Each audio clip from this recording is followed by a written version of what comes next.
Grand C, construction et fondement de la République, 1879-1885.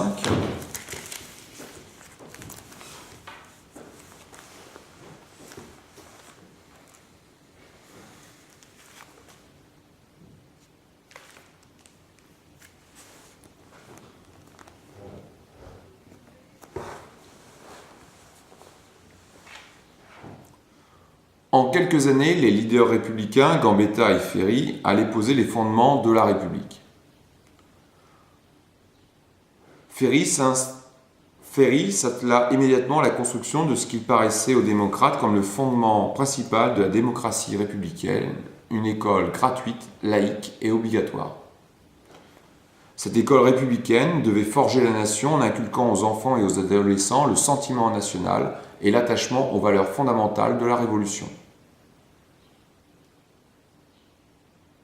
Le livre de Giorgino Bruno, Le Tour de France par deux enfants, publié en 1877 et qui devait constituer le livre de lecture pour les CM, racontait l'histoire de deux orphelins lorrains traversant clandestinement la frontière allemande en 1871 à la recherche de leur oncle et de leur mère. Ce livre fut publié à 6 millions d'exemplaires. Il servit de livre de lecture, d'histoire, de géographie, de morale et marqua profondément plusieurs générations. Le second fondement posé par les premiers républicains fut d'instituer les libertés fondamentales. Liberté de la presse en 1881, liberté de réunion, loi autorisant les syndicats en 1884, loi organisant l'élection de tous les conseils municipaux en 1882, loi autorisant le divorce en 1884.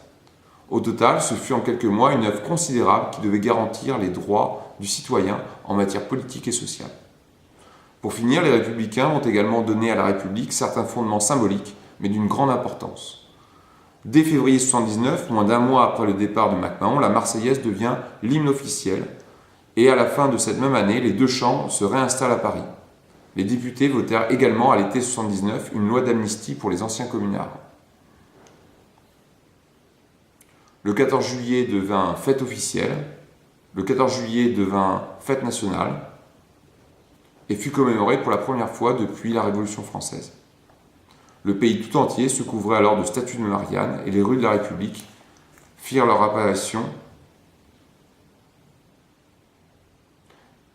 et les noms de rues furent marqués par des héros républicains et des valeurs révolutionnaires. Rue de l'égalité, rue de la liberté, boulevard Gambetta, etc., etc. Cependant, les républicains de cette époque sont encore frileux et certains points n'osent être abordés, notamment les relations avec l'Église ou la question de l'impôt sur le revenu.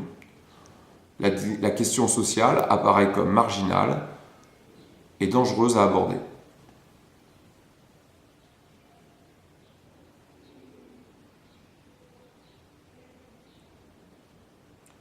La question de la laïcité, de la liberté d'association n'est donc pas encore évoquée.